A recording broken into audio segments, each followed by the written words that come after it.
കല്യാണം കഴിക്കാറായപ്പോൾ എനിക്ക് നല്ല മടിയും കൂടി, അതുപോലെ തന്നെ നല്ല ടെൻഷനും കൂടി. ടെൻഷൻ മാറ്റാൻ തിന്നുകൊണ്ടിരിക്കുന്ന എന്നെയാണ് നിങ്ങൾ ഈ കാണുന്നത്. വീട്ടിൽ നിന്ന് നേരെ റെഡി ആവാൻ വേണ്ടി മണ്ഡപത്തിലേക്ക് പോവുകയാണ്. റിസപ്ഷൻ ഡേ ആണെന്ന് കേട്ടോ. നൈറ്റല്ല, ഈവനിങ് ഒരു 4:35 തൊട്ടാണ് നമ്മളുടെ റിസപ്ഷൻ സ്റ്റാർട്ട് ചെയ്യുക. ഞാനൊരു 12 ആയപ്പോൾ റെഡിയാവാൻ പോയിട്ടുണ്ടായി. എനിക്ക് മേക്കപ്പ് ചെയ്യുന്നതിപ്പോൾ ഏറ്റവും ടാസ്ക് തോന്നിയ കാര്യം കണ്ണ് തുറന്ന് ഉണർന്നിരിക്കാനാണ് ഗൈസ്. ഞാൻ ഭയങ്കരമായിട്ട് ഉറങ്ങി പോകുന്നുണ്ടായി. പക്ഷെ എന്താ പറയുക, നല്ല മേക്കപ്പ് നല്ല ഹെയർ സ്റ്റൈലിംഗ് ആയിരുന്നു. അതുപോലെ തന്നെ മേക്കപ്പ് ആർട്ടിസ്റ്റ് ആയിക്കോട്ടെ ഭയങ്കര ഫ്രണ്ട്ലി ആയിരുന്നു. എനിക്ക് ഭയങ്കര എൻജോയ് ചെയ്താണ് ഞാൻ മേക്കപ്പിൻ്റെ ഫുൾ സെക്ഷൻ ഇരുന്നിട്ടുണ്ടായിരുന്നത്. ഇതാണ് എൻ്റെ ഡ്രസ്സ്.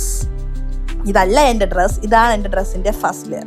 ഈ കാണുന്ന കോപ്രായങ്ങൾ, ഞാൻ ഈ ചാടുന്നതും മറിയുന്നതും തിരിയുന്നതും ഒക്കെ ഒരു ട്രാൻസിഷൻ വീഡിയോ എടുക്കാൻ വേണ്ടി ചെയ്തതാണ് ഗൈസ്.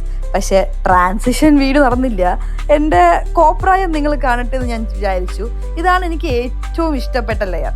ഞാൻ ചെയ്ത ആ ഒരു ലെയറിൽ എനിക്ക് ഏറ്റവും ഇഷ്ടപ്പെട്ട ലെയർ അതായിരുന്നു. ദെൻ നെക്സ്റ്റ് ലെയർ 1 2 3 4 എന്നും പറഞ്ഞിട്ട് കുറച്ച് ലെയേഴ്സ് അധികം ഇടാനുണ്ടായിരുന്നു. എല്ലാം കൂടി വന്നപ്പോൾ ആവശ്യത്തിൽ കൂടുതൽ വെയിറ്റും ഉണ്ടായിരുന്നു. ദെൻ എല്ലാം കൂടി ടൈറ്റ് ചെയ്ത് വെച്ചപ്പോൾ എനിക്ക് ഇരിക്കാൻ പറ്റുന്നുണ്ടായില്ല ഗൈസ്.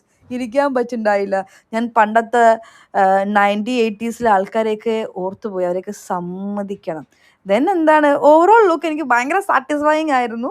കസിൻസ് ഉണ്ടായിരുന്നു, ഡാൻസും അങ്ങനെയൊക്കെ ആയിട്ട് ആ ഒരു ഡേയ്സ് നന്നായിട്ട് കഴിഞ്ഞു.